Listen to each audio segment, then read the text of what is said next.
มานั่งกันได้จากอย่างละนั่งมีการหาลูกวันนี้เหตุการณ์มื้อนี้ให้กันแต่เบอร์ไกลมื้อครับใน YouTube มื้อนั้นน่ะนายเล่นพวกนั้นน่ะนะมานายเอานั่งอุปนั่นเนาะยังคิดว่าอะไรมากนะครับนู่วันนี้ให้อังห้องคิงกว่าไทยจังกว่าใช่ในหัวหน้าห้องบรรยุทธ์การนั่นนะฮักก็ระยุทธ์นั่นแหละมื้อนั้นนะฮักก็ระยุทธ์เหรอระยุทธ์เหรอวันนี้วันเด็กให้ไทยจังกว่าเขาได้นะเลิกไปมั่งเลิกมื้อนี้เลิกสีมังควายว่ะเลิกสีมังควายมาก็กอกัดนั่นน่ะคิดได้ก็ถ้าก็เป็นกอกัดมากเหมือนกันนะเอามาไถ่เขาก็ไม่มากก็มาให้กินข้าวกินผักไข่ก็คำเอา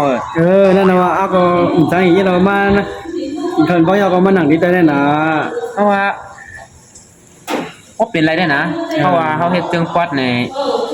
เขาหลุดไถ่ลงเฉยๆนะคนติดตามมันดีสนใจให้ติดตามเข้ามาได้ๆเนาะใจเขาได้เขาเฮ็ดนั่นน่ะเพราะว่าติเขามาอยู่เมืองเปิ้นน่ะเขามาให้การเปิ้นเป็นลูกน้องเปิ้นได้เขาติเฮ็ดนั่นก็ถึงว่ามันทำมื้อหนังใจเขาติก็เขาก็เลยคัดไปนะใช่เพราะว่าเขามันคำนะเขาไทยเนี่ยก็จึงป๊อดเขาไทยเนี่ยทำจังอีน่ะนะจังคือ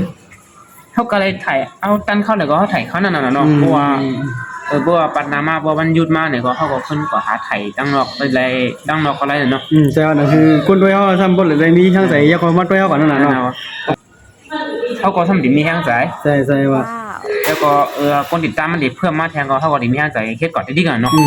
พอลองเฮ็ดจึงป๊อดว่านะเขาเฮ็ดเหมือนในปุ๊บปั๊บเนี่ยก็คนติดตามให้บ่มีเป็นพันเป็นเฮียงมากก็มันก็ง่ายอ่ะซึ่งเนี่ยเขาจะคนมีชื่อเสียงรู้เนาะใช่เขาจะคนมีชื่อเสียงอ่ะเขาก็จะปีคัดใจนั่นเนาะคัดใจเฮ็ดร้อยอย่างไรเป็นลูกน้องเพิ่นได้ก็จังซี่เนาะเอากันเบิ่นเป็นใหญ่ก็เลยเฮ็ดกันเบิ่นตั้งนั่นไหนการเฮาได้จังซี่พวกกันตั้นมื้อไรก็เลยเฮ็ดกับมื้อนั้นน่ะเนาะจังหืออะไรที่นั้นน่ะตั้นเข้าแล้วก็เฮ็ดตำกี่ตำบวงอ่ะน่ะแต่ก็ว่าแค่ในห้องเฮียงนั่นนะแต่ว่าหลายๆก็เขาพยายามเนาะหลายๆแต่ว่าซุ่มพยายามในก็ปัดหน้าปัดขึ้นมาฮัลโหลเฮ็ดไฮไลท์นั่นนะจริงค่ะมื้อนั้นเมื่อในเป็นวันหยุดวันอาทิตย์เนี่ยครับนะเขาใครไถ่เจ้งป๊อดนี่ก็เขาก็ทำในไถ่แต่เขาก็ซ้ำใครไถ่นี่ก็มือเหลือก็มาทุกคนได้ก็กระจายได้เห็นลงมาก็มาอุปนี่ก็ปันนาปันเล่นก็เขาก็ได้เข้าใจเขาก็ผักไปก็ได้เซจ้านดีติดตามดีตัวเขาอยู่ในค่ะแล้วก็ใจติดตามแรงกดแชร์ปันจอยกันนะฮะได้ใจได้เท่าค่ะเพราะว่าใจแชร์ใจกดติดตามปันเท่าค่ะเนี่ยก็เท่าที่มีห้างใจเฮ็ดคืนน่ะเนาะมันเหลือเท่าค่ะเป็นคนให้การเมืองเปิ้นค่ะใช่ครับใครให้ชื่อเสียงหลังมัน